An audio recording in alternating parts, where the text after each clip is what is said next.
All right, so 2022's Whitney Houston, I Want to Dance with Somebody is directed by Cassie Lemons, written by Anthony McCartan, and stars Naomi Ackie as Whitney Houston. And you might be wondering, why such a long title for this movie?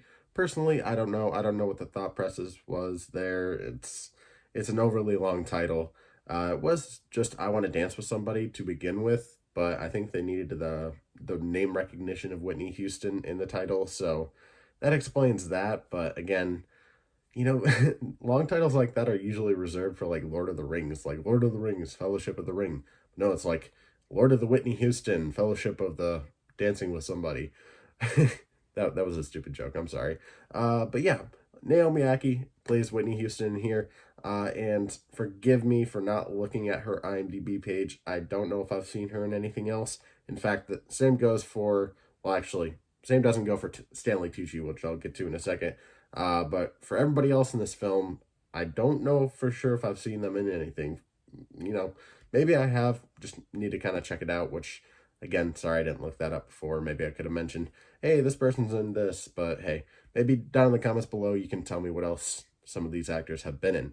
But Stanley Tucci, of course, plays Clive Davis, which is, I believe, the manager of Whitney Houston. Is that what you would call it? Kind of like the record manager?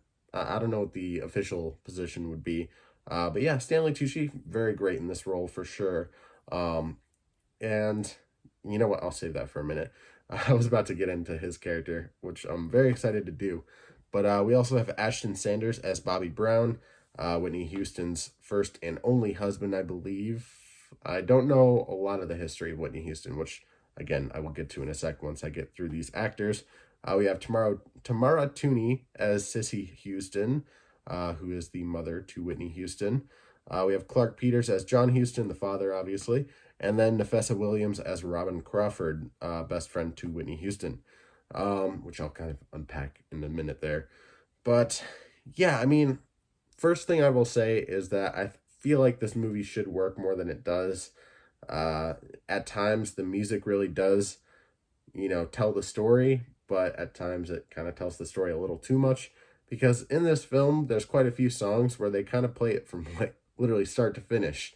And when you do that so many times, you take up a lot of time to actually develop characters naturally, And it's not like you're developing characters over the course of this story because it's already, it's based on a true story. It's real events that happen to people. So, you have to have the natural progression of events. And like the Elvis movie, which I will compare this movie to quite a bit because it's the other biopic that came out this year. But similar to that, it feels like it just takes snapshots and it's almost what's the word I used in that review? Kind of like a montage throughout events. Not as much, in this film particularly, I Want to Dance with Somebody, it doesn't feel as much like a montage as Elvis did, but it also at times just feels like it doesn't let the actual events breathe. It doesn't let the characters breathe. It, again, doesn't really have any natural progression. It feels like things are just kind of happening. And because this takes place over the span of many years, and you see her just starting to get older and, start to look different. And, I don't know, you just start to see her like that sometimes, and you're like, oh, she's just having a bad day. But it's like, no, this is what she's starting to look like. And there's just a lot of elements of her life that I feel like weren't focused on enough, weren't heightened. I mean, by the way, I will mention this already so I don't forget, but Top 10 Things I Want to Dance with Somebody Got Factually Right and Wrong by Miss Mojo is a video I watched before doing this review. And there's definitely some things they got right, some very important things, but there's a lot of really important things, at least to me, and I won't say what any of those things are. Go check out that video. But there's a lot of things that I feel like they left out that would have been very beneficial to the story and would have felt, it would have helped that natural progression throughout her life and would have made some things make a little more sense and some dots kind of connect a little more. Because even when it comes down to like, obviously when it comes to Whitney Houston, she had issues with drugs. And I feel like that is just at times, because at first I liked it because they were subtle with it. And it's just like, if you know about Whitney Houston, then you kind of know what's going on under the surface, and you like see small glimpses of things that are like, oh, okay, I know what she's doing. But like to younger audiences who don't really know much about Whitney Houston, and to younger audiences who don't know much about drugs, hopefully, there's certain things you'll see in there where it's just like, I don't really know what that's supposed to be. Is she just smoking tobacco? And it's just like, well, I don't really know the history of it, so I don't really know what's going on. And when obviously when it comes to the story, when it gets to a certain point and it gets very serious with that aspect of her life, um, you don't have that natural progression. It feels like it comes out of nowhere. At least when I put my mindset in the mind of somebody who literally just doesn't know anything about Whitney Houston. Which again, I'll be honest, I don't know a whole lot about Whitney Houston. There's definitely things I learned about her in here, and when it comes to movies like this, you never know how much of it is true. I mean, that really goes for any movie based on a true story or based on anybody's life, especially somebody like this who, you know, still has family around and can say certain things. Like when it comes to Queen, or Bohemian Rhapsody, I should say, there's certain things that the band members probably left out. I'm sure I've heard stuff about that. Certain things that they didn't want highlighted about his life, Freddie Mercury's life, just for the sake of respect for him, which I understand. But I also like accuracy. I also like to understand what the person was going through, and I don't think this movie fully captured exactly what she was going through in a way that would make sense to people that don't know much about her, if that makes sense. It's definitely one of those movies where it's like you need to know certain, like a decent amount about her going into it to fully understand what's going on. And whereas, excuse me, with Elvis, I guess it's a little different because Elvis is Elvis, and you know, I knew stuff about him because my grandparents, liked him for the most part. And, I went to, fun fact for you, I went to Vegas at 9 years old. So, Viva Las Vegas. Elvis is, he's insane. He's one of those people that everybody knows about, even, you know, super young people younger than me, probably even, I don't know, 6 to 7 year olds. I'm sure there's some that would say, "Oh yeah, I know who Elvis is." They probably don't know much about him. They probably know maybe like one song, but a lot of people know Elvis, and not as many people know Whitney Houston, especially in this day and age with our new generation, I guess you can say. It's not like her music isn't highlighted as much. Of course, everybody knows her music. At least "I Want to Dance with Somebody" or "I Will Always Love You." Like those are her two most famous songs, of course. But like there's other ones where you know, people younger than me probably won't know it. And, there's even instances where they probably know the song word, but they don't know who sang it. And I don't know. I would have just liked for this movie to kind of highlight that for the people that don't know much about her, me included, I guess. But like for the people that really just don't know anything about her, it doesn't do a whole lot of favors in some very important instances. That being said, there are some things that you learn about her, which, some of it being actually true, factually correct, that I did not know before. And then there's some things in there involving Robin Crawford, which, there's speculation and stuff. There's a lot of different people saying a lot of different things about, her sexuality, Whitney Houston's sexuality. And in this movie, Robin Crawford starts off as kind of like a lover, and and I don't know, it's weird with that. And then, trust me, I'm not like homophobic or anything like that, and I'm not saying that to defend myself, even though I am you know what I mean. Homophobic people say I'm not homophobic, but seriously, I'm not. The thing about it is, when I look into like the history of it, and not just what her family's saying, because like her mother was saying that she didn't think anything was going on and she wouldn't be okay with her daughter being gay. There's mainly with that in particular, I just am left questioning how much of it is true.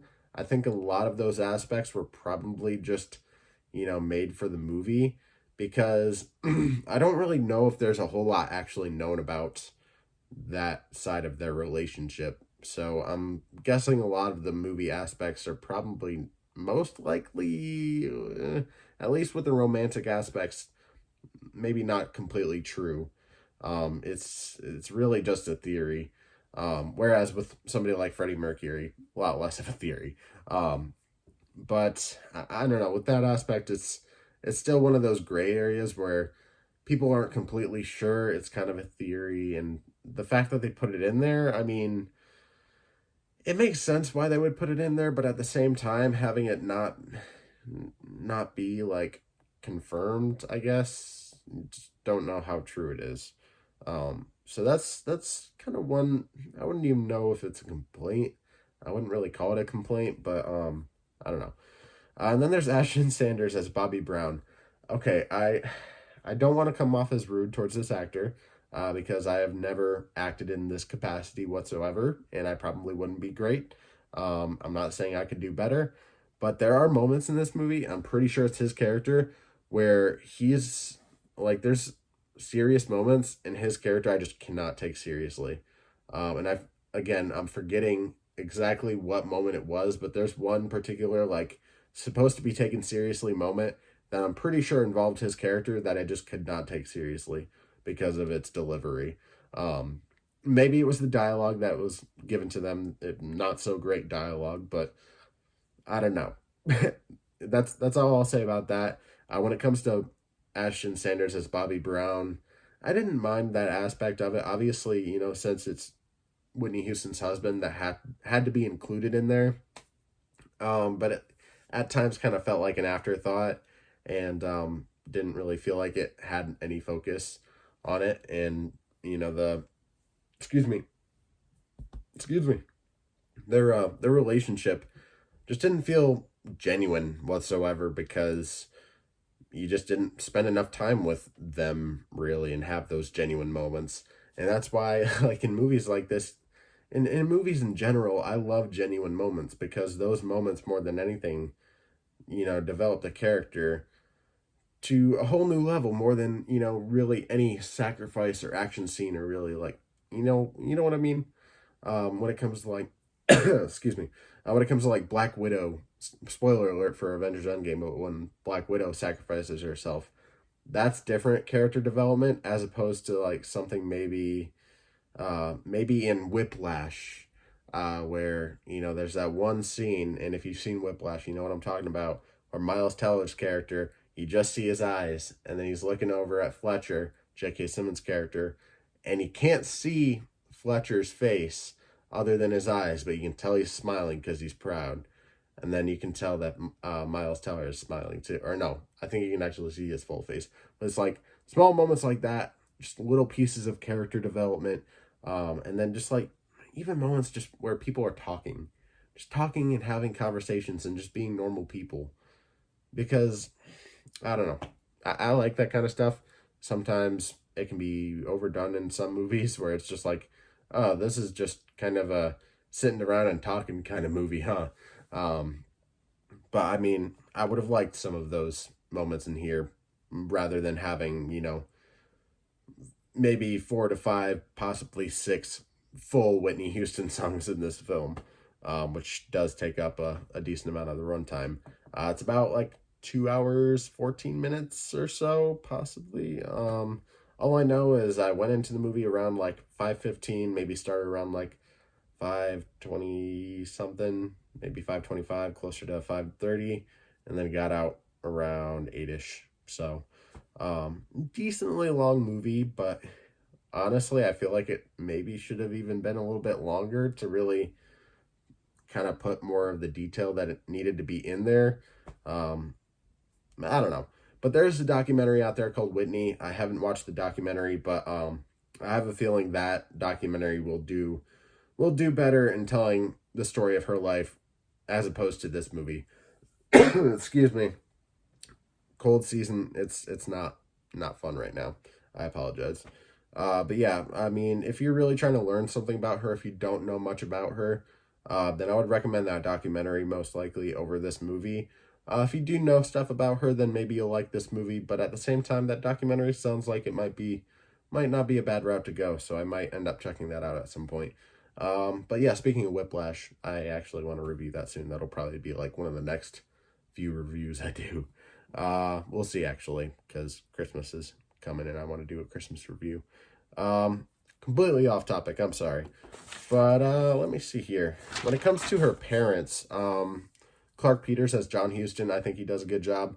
But the father in particular, I mean, if you don't know this, he's a complete piece of shit. And yeah, he pulled that off pretty well, so props. Let me see here. Oh yeah, Nafessa Williams as Robin Crawford, by the way. She had a really great a few really great, like, kind of powerful moments in here. One in particular, which I won't mention, obviously, because spoilers. But yeah, Tamara Tooney is the one that really stands out to me in terms of, like, the supporting cast. Aside from Stanley Tucci, of course, as Clive Davis. But she stands out the most because of just her love for her daughter. There's a particular moment where Whitney is, like, performing on TV for the first time, and the music is too slow for her, and so you just see her mom in the back, and I hate to give this moment away, but you just see her mom in the back kind of like conducting the pianist and I think there was probably like guitars and maybe drums too going, but yeah, she was like basically conducting them to like go faster so her daughter could actually bring out, her powerful voice. And I was just like, oh, I love it so much. There's a few moments with her mother in particular that just really got me. I was just like, damn, this woman knows how to act, and it's just like, you can buy her as her mother. You really can. I think she has a few really powerful moments in here. But yeah, Stanley Tucci, of course. I love him. I love Stanley Tucci. The Beats pill. If you've seen Transformers: Age of Extinction, you know what I'm talking about. But yeah, at times he really does feel sidelined, whereas I feel like he kind of should have had a little bit more of a prominent role. But again, he's just kind of like the manager at the end of the day. So he has a few really great moments in there, some of which I'm not really sure are real or not. One in particular, I don't know for sure if it actually happened because it wasn't covered in that Miss Mojo video I watched. But yeah, I don't know. He has his moments for sure. I really like it. Like him in this role particularly, and his character stands out as opposed to some of the other, kind of managers from other biopics, because he wasn't a bad guy, at least from how this film is depicting. I don't know how he was in real life, but at least in this film, he seemed like a really genuinely good guy. And yeah, respect to Stanley Tucci for playing him that well. Yeah, he brought a lot to that character, and I very much enjoyed him. So, but yeah, the real standout, of course, I mean, Naomi Ackie. I think she's fantastic. I do think she should win an award for this role. Now, again, I'm going to compare it to Elvis. Is her performance as Whitney Houston as compelling as Austin Butler's performance as Elvis? Not because it's a female artist, not because it's an actress, but I find myself more compelled by him as Elvis because, I don't know, I just know more about Elvis, I guess, at the end of the day is the reason why. Elvis is the person I knew more about going into the movie, and he's the kind of presence I was more familiar with going into it, as opposed to Whitney Houston. I knew her music going into it, of course, but I never really looked too deep into, really her life or much of her music. I always knew the classics. I Want to Dance with Somebody, I Will Always Love You, of course, but yeah, I mean, pretty much most of the biopics that I've seen are of artists that I'm familiar with, and I will list them off actually. Johnny Cash, or not Johnny Cash, but Walk the Line. Johnny Cash, I was for the most part familiar before, but I won't lie, a lot of these artists I actually got more into after watching the movies. So the same might go for Whitney Houston, but as of right now, I haven't really. It's been a few hours since I watched the movie. I haven't really had the urge to listen to anything because honestly, I feel like I already listened to a full album of Whitney Houston. So I think I had my fill for today. Not that I don't like it, but just not particularly my type of music. Um, where was I going with that? Gosh darn it. Oh yeah, but the biopics I've seen, Walk the Line, which again didn't really listen to much of Johnny Cash before that. I think the one I watched after that would be Bohemian Rhapsody. Queen, of course, is somebody or a band I was familiar with before, but not quite to the extent as I was after watching the movie, and quite as obsessed with after watching. Um, which, I wouldn't say really any of these biopics I've mentioned are perfect films. And I would say that a lot of the films kind of follow the same formula that Walk the Line kind of set at, because uh, I haven't really seen many biopics before, that came out before Walk the Line. But it kind of feels like Walk the Line kind of set the standard for, these types of biopic films. Um, and ever since then, it feels like a lot of them kind of follow that formula. Does this movie in particular follow the formula? Not quite, because it has a lot different of a story, whereas something like Bohemian Rhapsody and Rocket Man have very kind of similar paths for their artists. Same goes for Elvis, honestly. But yeah, I've also seen Rocket Man, which has a very similar vibe to Bohemian Rhapsody.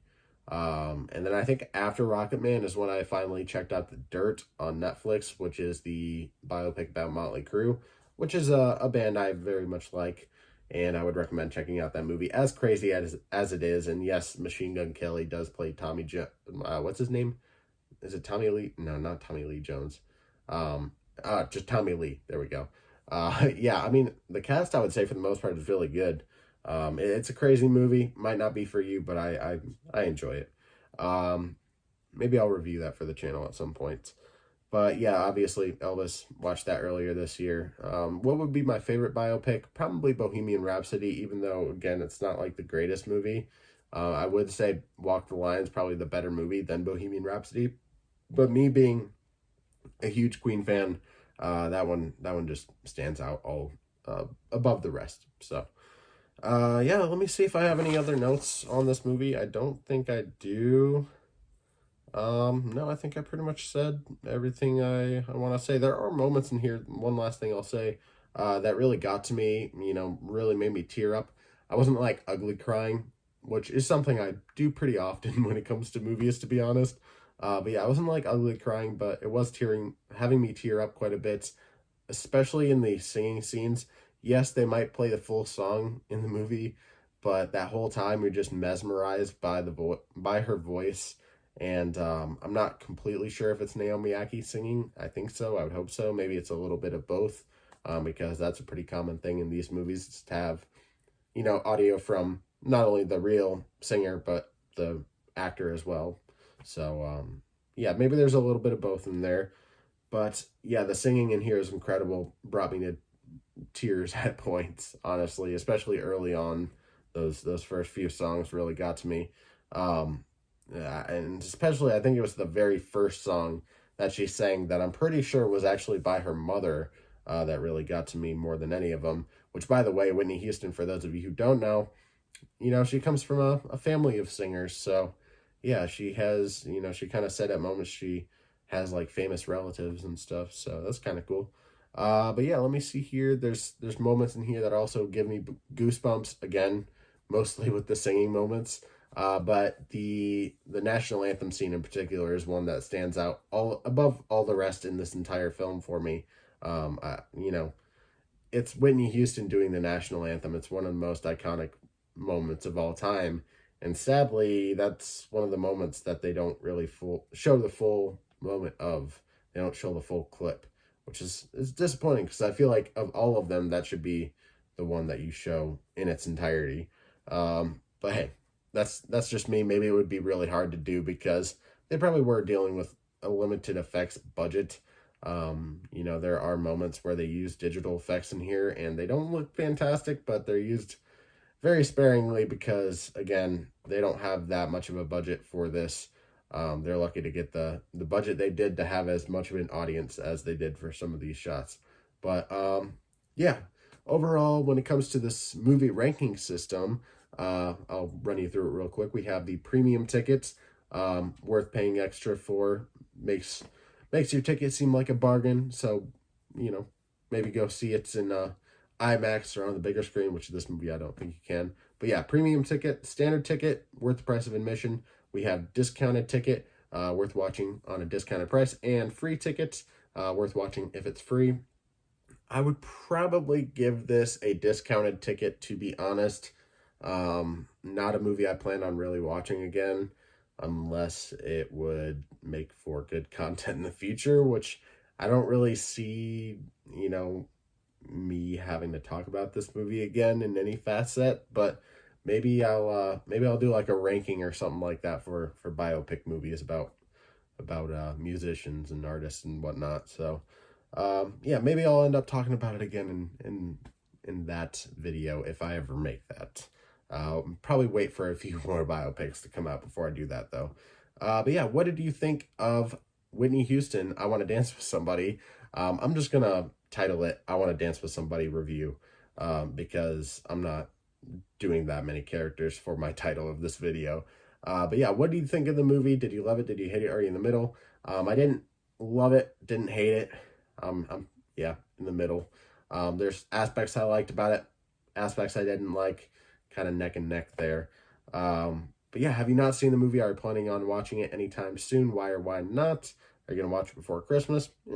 I wouldn't rush to the theater to do it. But hey, if you're really craving for this Whitney Houston movie, then you go out there and do it and brave the storm like I did. Which do I regret? Not completely, but yeah, driving home was not fun. Which, by the way, I live in the Midwest, and honestly, all over the states right now, we got crazy weather. But here, especially, I went. I think the movie started. I think I said this earlier, but the movie started around like 5:15, and at that point, we were just starting to get like little speckles of just like water essentially on my windshield. And then when it came out, it was insane. It was very snowy, to say the least. Getting around, turns, and sorry, I'm making this video longer just by rambling, but getting around turns was kind of crazy and had me slipping and sliding around a little bit. But luckily, I am home safe and don't plan on going anywhere today as of this being posted Friday. So just gonna hunker down, and storm's gonna be going throughout the rest of the day and then tomorrow and whatnot. But yeah, I got the chance to watch this one and another particular movie that I will have my review up for tomorrow. So keep your eyes open for that. I'm sure you already know what the movie is, but trying to think if I have anything else to say. Oh yeah, glad I got through this whole video too before, the power went out, because again, hopefully it doesn't, or no, I didn't, not again, because I didn't say anything before. But yeah, we got a little bit of a power outage not too long ago. It only went out for a few seconds, but got some heavy wind and stuff. So glad I got through this whole video. But I'm going to end it here because I just keep rambling on, and I'm never going to stop if I don't end it now. So thank you all for watching. Leave a like on the video, subscribe, hit that notification bell so you never miss an upload, and I will see you in the next one.